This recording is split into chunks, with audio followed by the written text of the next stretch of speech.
Hello, quarantined EN100 students. I'm just hopping in here to kind of talk to you about what we covered today.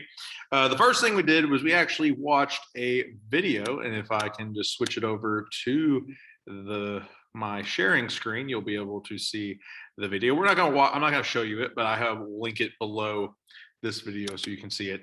It is How YouTube Changed the Essay by Evan Puska, or I butchered his name. We don't watch this whole video today. We watched about the first 5.5 minutes, so about to right here we watched it. The whole video is a really good video. There's nothing wrong with the video, with the rest of the video. Just the point that I wanted y'all to take away from watching that particular video is that you need to expand the way that you think about essays. Essays are not just a 5-paragraph cookie cutter type of thing.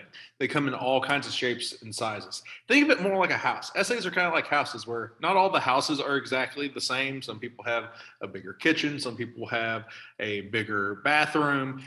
Some people have a bigger closet.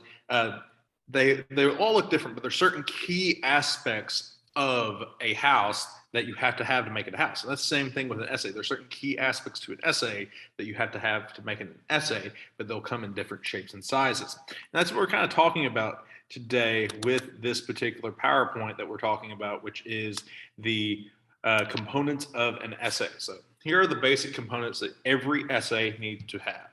And you are familiar with probably the majority of these. You have to have a title, an introduction, a body, a conclusion, and a thesis. I used to not hammer home as much on titles. I'm going to start with the sophomores now, hammering more home on titles since SEMO really is a stickler for it. But yeah, you do need to start putting a title on your essays. In fact, the title is the first thing that the readers interact with. I pick up this book, the first thing I interact with is the title of the book that will help me know if I want to read it or not.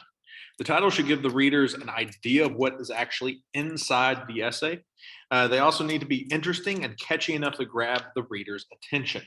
So giving an idea of what's inside the essay, they need to be catchy to grab their attention.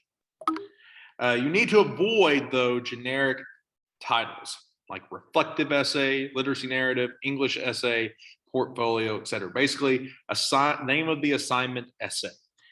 Those are generic, and those really don't tell the reader what it is. And part of the writing is to stand out. And so if your title is a generic title, it does not stand out. Now, depending on your subject, tone, etc., your titles can be long or short, abstract or concrete, serious, provocative, funny, and even derived from other famous titles. For my big English capstone project, I didn't name it Master's Capstone Project. The title of my project was The 3 Vital V's of the English Classroom.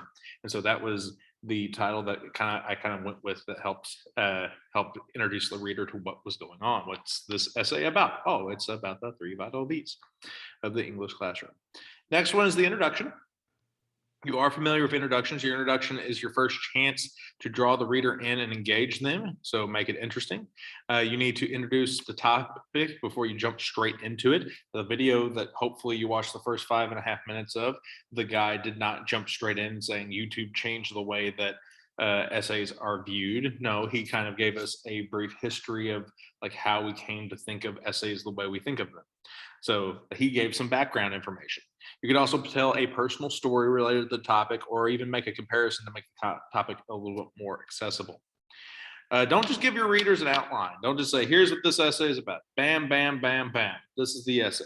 It's a little bit more complicated than that. Like you got to lead the reader into it a little bit more. Introductions are frequently longer than a single paragraph. You don't have to just be one single paragraph.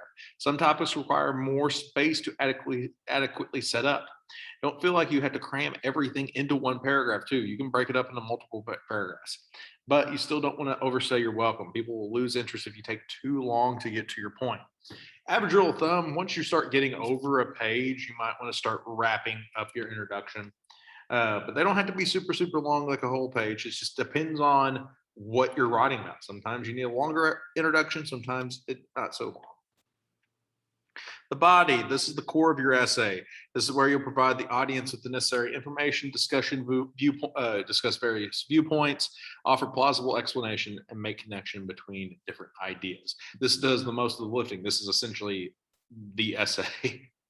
And now don't get stuck in the 5-paragraph approach. You can have more than 3 body paragraphs. It's silly to limit yourself to 3 body paragraphs. Your talking points can span multiple paragraphs, believe it or not. You don't even have to have like 3 main reasons. You can have like 1 or 2 as long as you're getting the distance on it. That should be fine. Your conclusion, the last thing the reader will read. Sometimes it reinforces the points made in the body paragraph. Sometimes it calls back to an anecdote from the introduction. The purpose of the conclusion is to tie everything from your discussion together. Also, it gives you one last chance to show your reader what you want them to take away from your essay. So it's your last chance to, so the way I kind of explained it during classes, think of it like a stew. Your body is you kind of getting all your ingredients together for your stew. Your conclusion is where you kind of can stir them all together and start dishing out delicious, delicious hot takes. Now, your conclusion should never simply summarize the essay.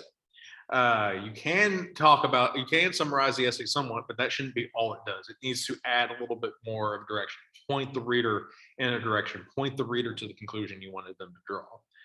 The reader's already read it, so they know what it says, the essay, so they already know what it says, so you don't spend a whole lot of time summarizing. Conclusions should never bring up brand new ideas.